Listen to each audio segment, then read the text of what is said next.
এই যে বন্ধুরা আজকেও কাংলা মাছ রান্না হবে, তবে ওই দিন তো ছিল চচ্চড়ি টাইপ, আজকে হলো ঝোল হবে আলু দিয়ে। এই যে মা নুন হলুদ একটু লঙ্কার গুঁড়ো দিয়ে দিয়েছে, এখন মাখবে।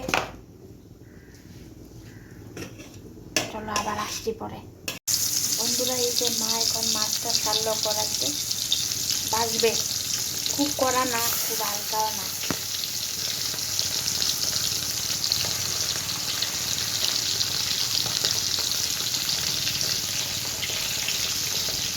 চলো মাছ ভাজাটা হতে থাক, পরে তরকারি বানাবার সময় আসছি আবার পরে।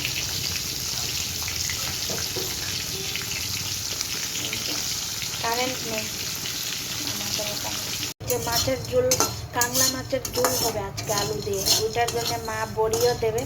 এই যে বড়ি বাচ্ছে, একদম আমরা তেল কম খাই। চলো তরকারি বসানোর সময় আসছি আবার পরে। যে বন্ধুরা মা তেল দিয়ে দিল, এরপরে পাঁচফোড়ন ফোড়নে দিয়ে দিল, এখন আলু ছাড়বে।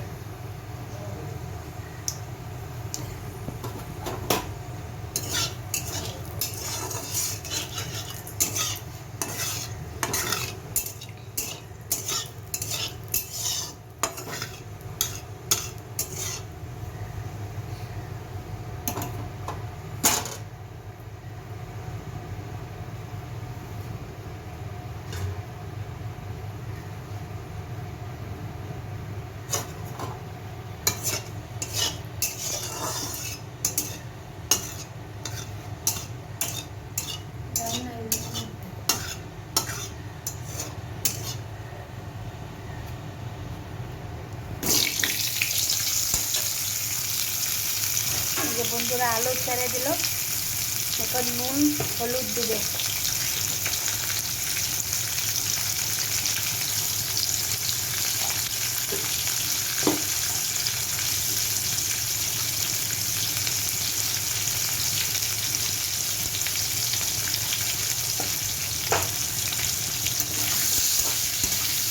নুন হলুদ দিয়ে ডেকে দিবে, তারপরে মশলা দেবে। মশলা কি জিরে আদা আর অল্প কাঁচা লঙ্কা বাটা দেবে। মশলা দেবার সময় আবার আসছি পরে।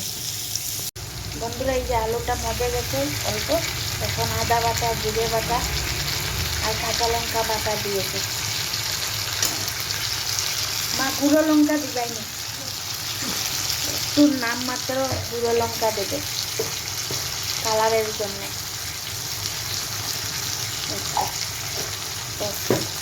এখন আরেকটু মশলার কাঁচা গন্ধটা না ছাড়া অব্দি কষাবে।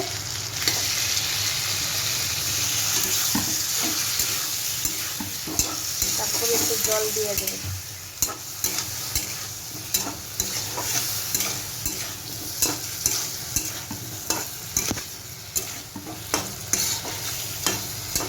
হ্যাঁ, ওই যে মাছগুলো ভাজা হয়ে গেছে।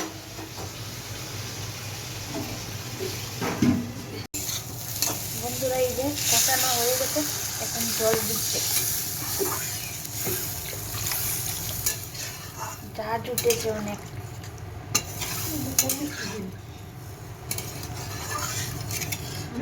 দিলাম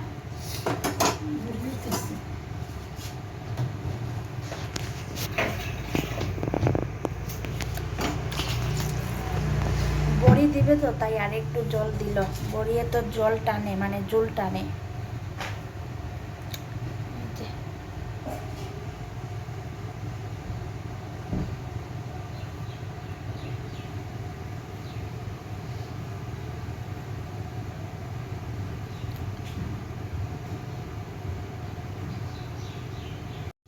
সরি বন্ধুরা, আমি ঝুলে মাছটা ছাড়ার সময় দেখাতে পারিনি, অন্য একটা কাজে গিয়েছিলাম। কে তুলবে, মা পারে না তো শ্যুট করতে, তো এইভাবেই দেখালাম বাটিতে নামাবার পরে। ও লাস্টে ধনে পাতাও দিয়েছে, আর তোমাদেরকে তো দেখালাম বড়িও দিয়েছে। কেমন হয়েছে তরকারিটা বলবে কিন্তু। আর এইভাবে খেয়ে দেখো, হালকা পাতলার মধ্যে কম মশলা দিয়ে ভালোই লাগে। আর এগুলো মাছ তো তেলাক্ত না,